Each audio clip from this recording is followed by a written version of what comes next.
আমি এমন একজন পরিবারের সন্তান যিনি এই মুক্তিযুদ্ধের সাথে কণ্ঠযোদ্ধা হিসেবে ছিলেন, যিনি বাংলার অমর সুর সৃষ্টি করেছেন।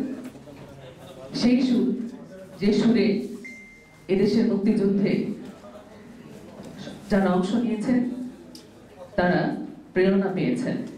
আমার ভাইয়ের রক্তে রাঙা 21শে ফেব্রুয়ারি আমি কি ভুলিতে পারি। শুধু বাংলাদেশে নয়, সারা পৃথিবীতে 21শে ফেব্রুয়ারি সকালে যার যার ভাষায়, যার যার স্বর, কণ্ঠে,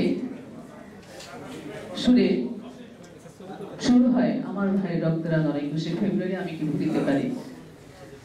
এবং তাকে বাসা থেকে নিয়ে যাওয়া হয়েছিল এবং শেষ পর্যন্ত তার পরিবার তার মরদেহটিও পায়নি। তিনি হলেন আমার চাচা শহীদ আলতাফ মাহমুদ। এখন বাংলাদেশে কেউ যদি বলে থাকে যে এই বাংলাদেশটা শুধু আমাদের, তবে সেটি কিন্তু নয়। এই বাংলাদেশের লাল সবুজের পতাকা যে লাল রংটা আছে, তাতে কিন্তু আমাদের পরিবারের রক্ত আছে। আপনারা যারা এখানে বসে আছেন, এখানে অনেকের পরিবারের রক্ত আছে, যারা এই যুদ্ধে অংশ নিয়েছেন, এই দেশটাকে স্বাধীন করেছেন, এই দেশের স্বাধীনতা এনেছে, এই দেশে বিজয় দিবস এসেছে 16ই ডিসেম্বর, এই দেশে লাল সবুজের পতাকা উড়েছে, এই দেশ পেয়েছে বিশ্বে এক মানচিত্র। তবে কেন তারা বলবে এই দেশটা শুধু তাদের, এই দেশটা শুধু তারা তৈরি করেছে? কি হাস্যকর! 30 লক্ষ শহীদ, 1 সাগর রক্ত, এর কি কোনো মূল্য নেই? 2 লাখ মা বোনের সম্ভ্রম, এর কি কোনো মূল্য নেই? তবে তারা কেন বলবে এই দেশটি তাদের?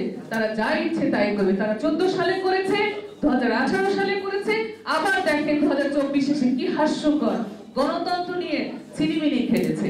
আমি আরো একজনকে শ্রদ্ধা জানাই, তিনি হচ্ছেন আমাদের দলের নেতা শহীদ প্রেসিডেন্ট জিয়াউর রহমান, যিনি সম্মুখ যুদ্ধে অংশ নিয়েছেন। ওনারা কিভাবে বলেন যে দেশটা শুধু ওনাদের?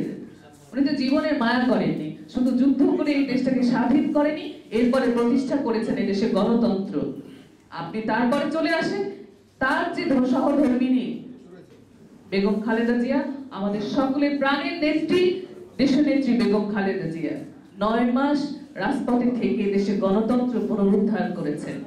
এরপরে আবার কে এসছেন? আমাদের জিয়া পরিবারের সেই সুযোগ্য সন্তান তারেক রহমান। আজকে তার হাত ধরে আমরা শুধু সাধারণ জনগণ নয়, আমরা পেশাজীবী, আমরা ডাক্তার, আমরা চিকিৎসক, আমাদের প্রফেসর, আমাদের আইনজীবী। এখানে চাচা আছেন, ওনাকে আমি চাচা বলে সম্বোধন করি, ডক্টর জানুল আবেদিন।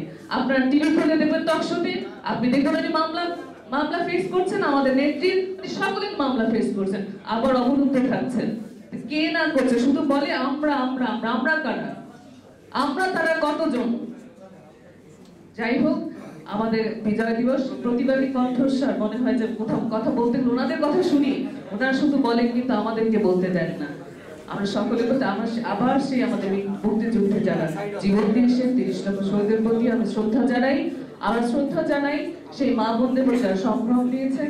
এবং আমরা চাই এদেশে, আপনারা জানেন, যারা 14ই ডিসেম্বর 49 জন চিকিৎসককে তারা বাসা থেকে ধরে নিয়ে গেছে।